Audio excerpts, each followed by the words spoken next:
देश के अधिकांश राज्यों में कोयले की कमी हो गई है और स्टॉक ज्यादा बचा नहीं है। अगर ये समस्या जल्द खत्म नहीं हुई तो आने वाले दिनों में भारी बिजली कटौती का दौर शुरू हो सकता है।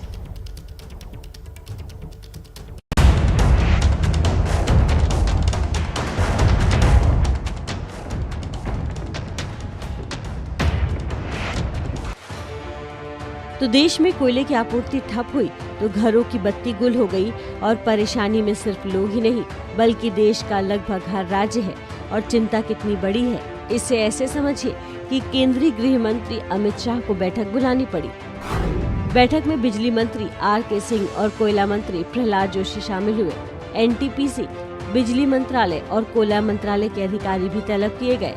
किल्लत से निपटने के उपायों की समीक्षा की गई। जल्दी समाधान ढूंढने के निर्देश दिए गए।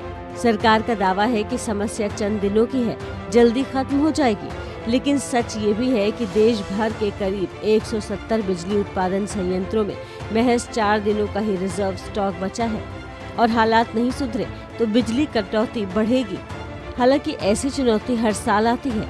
केंद्रीय विद्युत प्राधिकरण के आंकड़ों के मुताबिक साल 2017 में 7 अक्टूबर को 5 दिनों का कोयला स्टॉक रह गया था। ऐसी स्थिति करीब 12 दिनों तक बनी रही। इसी तरह 2018 में 8 अक्टूबर को रिजर्व स्टॉक महज 6 दिनों का रह गया था और अगले 20 दिनों तक स्टॉक की कमी रही थी। 10 अक्टूबर 2019 को रिजर्व स्टॉक 10 दिनों का रह गया था, जो औसत मानक से काफी कम था। कई प्लांट्स में 1 या 2 दिन का रिजर्व स्टॉक बचा था। साल 2020 में लॉकडाउन के चलते बिजली की मांग कम हो गई, लिहाजा कोयले का रिजर्व स्टॉक था। लेकिन इस साल लॉकडाउन के हटते ही हालात खराब हो गए। रिजर्व स्टॉक का इस्तेमाल तभी किया जाता है जब बिजली उत्पादन संयंत्रों को रोजाना की जाने वाली कोयले की आपूर्ति उनकी खपत से कम होती है। अगर कोयले की आपूर्ति खपत से ज्यादा होती है तो अतिरिक्त कोयलों को रिजर्व स्टॉक में डाल दिया जाता है।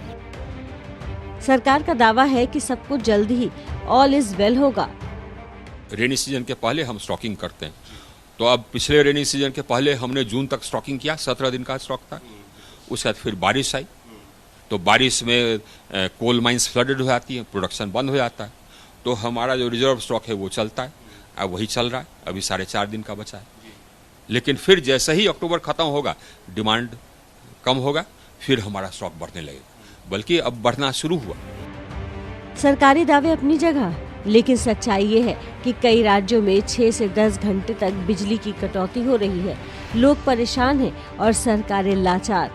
समस्या तो है, ये बात तो बिल्कुल सही कि जहाँ से आपूर्ति होती थी वहाँ उनका उतना उत्पादन नहीं है।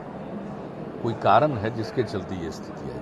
अब कोयले की भी पूर्ति नहीं कर पा रही। आखिर केंद्र सरकार कर क्या रही है? जो विदेश से कोयला आ रहा था वो भी बंद हो गया, रासायनिक खाद आ रहे थे वो उसमें भी कटौती हो गई। तो केंद्र सरकार कर क्या रही है? कोयले का जो स्टॉक है किसी भी पावर प्लांट में कम से कम किसी भी हालत में 15 दिन से कम का नहीं होना चाहिए।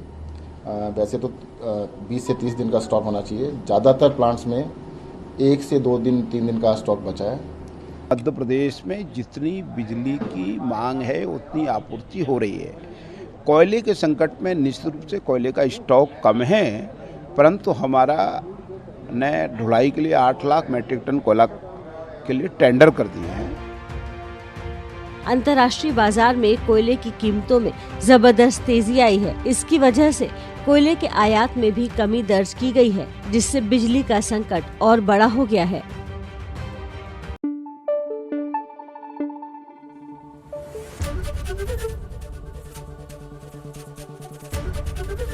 एबीपी न्यूज आपको रखे आगे।